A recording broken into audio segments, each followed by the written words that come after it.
High, welcome to my শবে বরাত vlog. সারা বছর অনেক ভন্ডামি করি, আজকে একটু ভন্ডামি ছাড়া একটা দিন থাকবো, কারণ আজকে আব্বু বাসায় সবাই রোজা রাখছে। একদম সুন্দর ভদ্র বাচ্চার মতো আজকে থাকবো অ্যান্ড তোমাদের সাথে শেয়ার করবো আজকে আমরা কি কি করছি।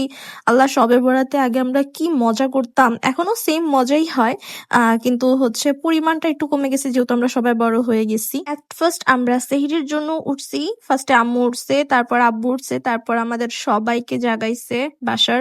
তারপরে দেখো আমার চোখই খুলতেছে না, অনেক কষ্টে চোখ খুলছে। আর এখানে ফ্রেশ হয়ে গেছি, আমি ফ্রেশ হয়ে দাঁত ব্রাশ করে তারপর একটু আয়নার সামনে দাঁড়াইছি অ্যান্ড লাস্টলি আমরা সেহরিও করে ফেলছি। সেহরিতে আমি একদম অল্প খাইছি, কারণ আমি মানে অলওয়েজই ডিনার করি রাত 11টা 12টায়। 11টা 12টায় খেয়ে তারপর সেহরিতে কিছুই খাওয়া যায় না, নর্মালি খাইছি। আর এদিকে আমার ঘুম এখনো যাচ্ছে না। আর একটা ছোটখাটো অ্যাডভাইস দিয়ে দিই, যাদের বাসায় এরকম ছবি আছে তারা কাইন্ডলি একটু সুন্দর মতো একটু ডাউন করে নিবেন ছবি থাকলে নামাজের টাইমে, আদারওয়াইজ কিন্তু নামাজ হয় না। অ্যান্ড এই যে মশলাটা দেখতেছো, এটা আমাদের অনেক পুরানো মশলা, বাট স্টিল আমাদের অনেক বেশি ফেভারিট। এটা আই গেস আব্বু ইন্ডিয়া থেকে আনছিল। অনেক বেশি প্রিটি, তাই না? আমি অলওয়েজ নামাজের সময় এটাই ইউজ করার ট্রাই করি। আর সকালবেলা উঠছি, উঠেই হচ্ছে আমার মুখটা সুন্দর মতো ফ্রেশ করে নিচ্ছি। এটা লিলির একটা নিউ মাইসেলার ওয়াটার আমি ট্রাই করছি। এতদিন আমি গার্নিয়ারটা ইউজ করতাম, গার্নিয়ারেরটা এখন আমি বাদ দিয়ে লিলিরটা ইউজ করা স্টার্ট করছি and it's pretty good, not so bad, and দামেও কম। এই তো এটা করতে করতে আবার টাইম হয়ে গেছে জোহরের। And look at my skin, oh my God, মাশাআল্লাহ কত সুন্দর লাগতেছে না, চকচক করতেছে জানো। এটা আমি খেয়াল করছি যে ওই দিন আমার স্কিনটা মাশাআল্লাহ অনেক চকচক করতেছিল।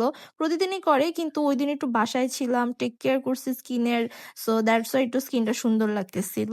কোরআন শরীফ একদমই পড়া হয় না, বাট শবে বরাত যেহেতু, এটা এর জন্য পড়তেই হবে, কজ ইজ ম্যান্ডেটরি। তারপর পড়তে পড়তে দেখতেছি নাকে সুগন্ধ আসছে যে আম্মু হালুয়া বানাচ্ছে। আম্মুর হাতের হালুয়া এত মজা হয়, কারণ আম্মু অনেক ঘি দেয়, মানে সম্পূর্ণ ঘিয়ে তৈরি করে হালুয়া, তার উপর দুধ অনেকগুলা করে দেয়। নর্মালি দুধ তো দেয়, আবার পাউডার মিল্কও দেয়। তারপর এই যে দেখো, আমি সুন্দর মতো এখন রেডি হয়ে চলে যাব আমার স্টুডেন্ট পড়াইতে। আমার তো বন্ধ নাই, আমি আজকে স্টুডেন্ট পড়াইতে যাব দুপুর দিকেই, কারণ যেহেতু সন্ধ্যা ইফতারের একটা ঝামেলা হবে। আমি আজকে বলেই নিছি স্টুডেন্টের আম্মুকে যে আমি আজকে দুপুরে পড়াইতে আসবো। তারপর সুন্দর করে আমি চলে গেছি স্টুডেন্টকে পড়াইতে, পড়ায় ছড়ায় তারপর আবার এসে পড়ছি। তারপর হচ্ছে সুন্দর মতো আমি আম্মুকে অনেক কাজে হেল্প করছি অ্যান্ড এখানে আমার অবস্থা খুবই টায়ার্ড হয়ে গেছে। আই ডোন্ট নো ওয়াই, আমি খুব একটা বেশি চিল্লাইও নাই, তাও খুব টায়ার্ড লাগতেছিল, একদম দিনের শেষ ভাগ তো, দ্যাটস অনেক টায়ার্ড লাগতেছিল।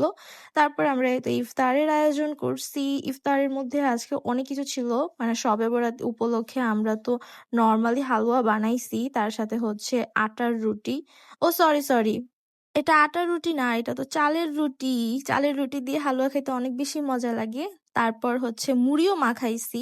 আমি মাখাই না, আব্বু মাখাইছে। আব্বুর হাতের মুড়ি মাখা বেস্ট বেস্ট বেস্ট। আর এই আমরা কিন্তু নিচে বসে ইফতার করি, কারণ এটা আমার আব্বু পছন্দ করে যে নিচে বসলে নাকি ভালো, এটা আমাদের নবীজিও বলছে। অ্যান্ড এটা আমাদের গাছের পেয়ারা, দেখছো কত লাল লাল। আমার আব্বু আম্মু কিন্তু ছাদ বাগান করছে গাছে, ওইখানেরই পেয়ারা। অ্যান্ড এখানে আদার্সও আমি অল্প কিছু নিয়ে নিছি। গরুর মাংস তো আমার ফেভারিট, চালের রুটি দিয়ে গরুর মাংস অনেকদিন পরে খাইছি। অ্যান্ড এই তো ওভারঅল ছিল ইফতারি এইটাই। তারপর আমি একটু কাজ করছি, আমার এডিটিং এর কাজ, তারপর আমি আবার খেতে বসে গেছি। অ্যান্ড দেখো, আজকে এত বেশি খাবার ছিল, এত ভালো খাবার ছিল, আমি কিভাবে ডায়েট করি বলো তো। রাতে আমাদের ছিল গরুর মাংস, সাথে ভুনা খিচুড়ি, সালাদ, 3 রকমের ভর্তা অ্যান্ড ছিল জলপাইয়ের আচার। খিচুড়ির সাথে জলপাইয়ের আচারটা একদম বেস্ট যায়, এজন্য আমার আম্মু অলওয়েজ এরকম আচার বানায় রাখে বয়মে বয়মে, কারণ এরকম খিচুড়ি যখন রান্না করে তখন আমরা এটা খাই। অ্যান্ড গরুর মাংস আমি একদম অল্প একটু নিছি, কারণ আমি জানি ভর্তা দিয়ে আমার ম্যাক্সিমাম খাবার হয়ে যাবে। গরুর মাংসের জন্য অল্প একটু খিচুড়ি থাকবে, এই জন্য আমি অল্প করেই নিছি। বেগুন ভর্তাটা আমার বাবা বানাইছে, বেগুন ভর্তাটা এত মজা হয়েছে। সাথে হচ্ছে সিমের ভর্তাও ছিল অ্যান্ড মরিচের ভর্তাও ছিল। মরিচ ডলা ভর্তাটা আমাদের বাসার সবার অনেক বেশি ফেভারিট, আমরা নর্মালি ভাত দিয়েও খাই, আর খিচুড়ির সাথে তো এটা থাকতেই হবে। এই ছিল আমার শবে বরাতের ভ্লগ। কেমন লাগলো অবশ্যই জানাও, কোনো বাজে মন্তব্য করো না যে আমি এই করব সেই করব। সবসময় ভন্ডামি করি, একদিন একটু ভন্ডামি ছাড়ছি, অ্যাপ্রিসিয়েট তো করতেই পারো তাই না? ভালো ভালো কমেন্ট করবা, তাহলে বাসায় খিচুড়ির দাওয়াত দিয়ে খাওয়াবো, বুঝছো? বাই।